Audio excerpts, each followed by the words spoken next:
We just bought ourselves 43 acres of ex-forestry land.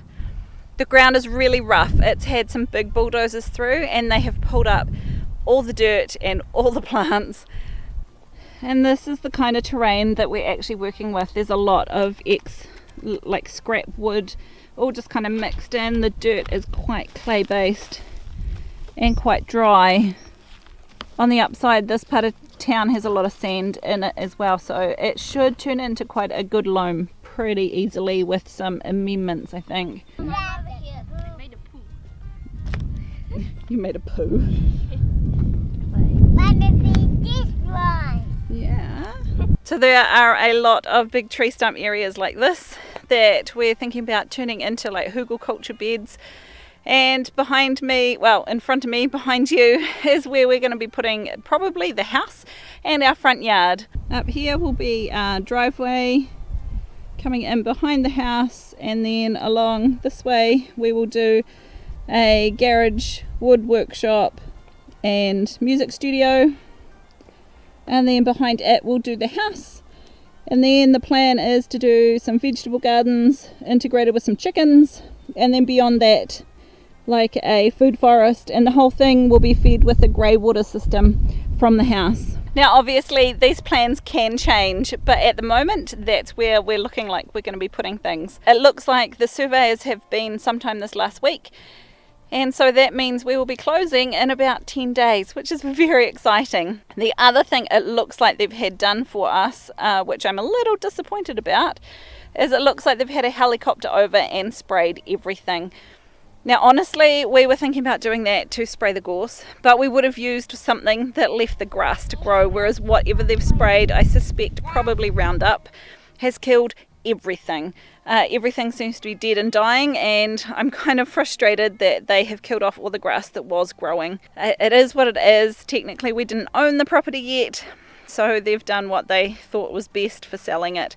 There are 2 other sections nearby which are still on the market, so obviously they've done what they've done to try and market these better. For those that haven't met gorse before, this is what baby gorse looks like, and it turns into a 3-metre high bush that is so prickly and very invasive. Now the land here is really scarred, very heavily scarred from big machinery. But we have high hopes that when we get a bulldozer in, the guy that did the digger work for us at the last place, he's a family friend of ours, and he says that he can hire a bulldozer for us and get this ground track rolled and make it much more usable. And I have to apologise for the light at the moment. It's like the middle of the day and there's no good places to hide and film properly here. This is super exciting for our family. Huge changes ahead. Also very terrifying. It's a lot of land to take on and a lot of unknowns and a lot of expense. But ultimately, I think it's going to be worth it. We've had a lot of discussions recently about legacy and leaving a legacy for our children. And this 40 acres is relatively flat, surprisingly flat, considering it's on a hill. It kind of follows the ridgeline through. And so there's lots of flatter areas that we can use. And there's plenty of scope when the kids get older to give them their own pieces of land to be working on. With 40 acres like this, once it's all pasture land, we've worked out that we could probably run 10 to 15 beef cows, a house cow or 2, and still have space for 30 to 40 sheep. So that is our plan at the moment, and watch this space, I'm sure it's going to change. And what I want to do on the side of the driveway is basically build a big drainage ditch all the way through the driveway and bring it round and put a massive pond in here. Because this is basically the top of the property, so any water that we can catch up here, we should very easily be able to pump further down the hill to feed animals and things. And as you can see, there's obviously a bit of a natural waterway here. So we're just going to dig it out further in round here and turn it into a really large pond. And the upside to this having been used as forestry is obviously the people that put in the roads know what they're doing.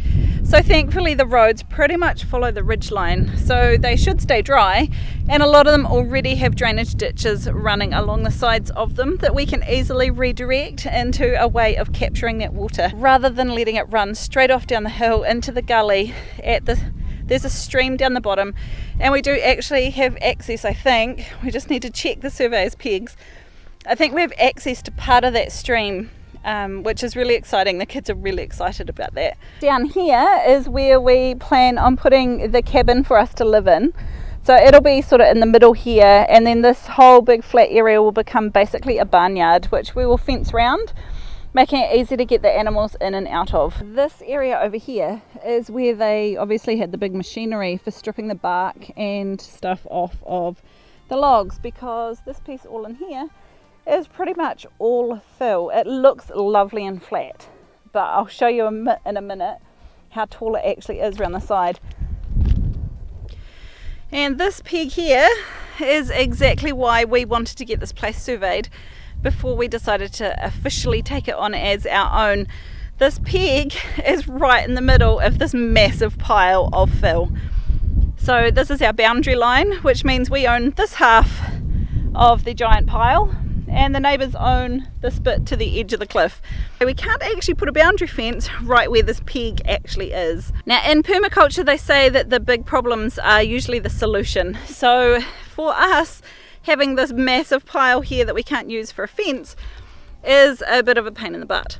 However, the upside is it's amazing bark, and it is already decomposing, and it's going to be a fantastic resource to move not far up the hill to where our garden is, and to be able to put it on the garden and around the fruit trees as a really thick free mulch. It's a wee bit hard to see in the distance, but that's where the driveway comes down, and that wee bit right up there will be where the houses and the gardens and things are. So it's not actually that far to get this stuff moved from here and move it up there. If we dig down in here, you should be able to see how much it's decomposing already. It's not going to be long before this is a really helpful resource. And for reference, this is how high the drop is, and the marker peg is probably about that far back, I think, from the edge. So all of this bit belongs to the neighbours, and all of that bit is ours.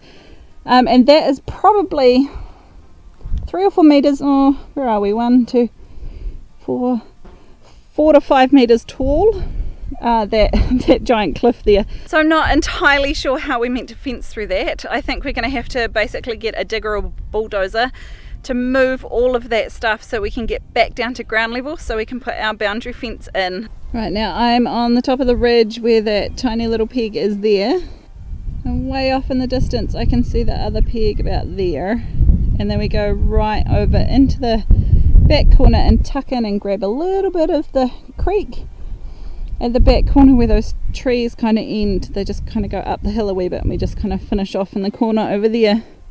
So the other thing we have here is this massive gully. I think it covers about 5 acres. Luckily it's mostly walkable, so we'll probably fence most of it off. And the bit up through the middle, there's some native bush already regrowing in there, so we'll probably just let that regrow. My daughter's really keen to have a native bush area for all the native birds to hang out, and I'm not against that either. And then this bit at the head of the gully, we're wondering about putting another pond in here as well, with a spillway, because obviously the water naturally runs down into the gully down here anyway, just to create sort of a dammed area here, with a natural spillway. When it overflows it can just head into the gully where it would naturally end up anyway. Ever since we started thinking about getting more land, or different land, I'd kind of made this list in my head of things that it would need to be able to convince me to leave where we were. On that list, for some reason in my heart, I knew it was going to be 40 acres. And when I said that to Matthew, he thought I was insane, because there was no way we could afford to get 40 acres. No way. In fact, we were stretching it to even look at some of the ones that were 10 acres. And then, so not only did I know that it was going to be 40 acres, I also knew it was going to be the price that we paid. And also it had to be within easy driving distance of the village we were in, because that's now where a lot of my family lives, and also my husband's friends. So we wanted to stay close to there as well. The odds of finding a piece of land that met all those criteria, the size, the price, and the location, was super slim. In fact, It's a miracle we came across it at all. The one downside, of course, is there's always going to be a payoff. And for us, the land is in terrible condition. There's going to be a lot of hard work here. There's a lot of doing stuff completely from scratch. And there is going to be, at least initially, paying some heavy machinery to come in and do some of the work that we can't do by hand. So are we crazy? Well, probably. But we're happy being crazy. And this is where our new life begins. I don't know if you could tell, but I'm really excited about our new property, and I'm hoping that you'll follow along with our journey. And if you want to follow along, hit the subscribe button and the notification bell, and it'll let you know every time we bring out a new video. In the meantime, check out these other videos about planning your properties, and I will see you in the next one.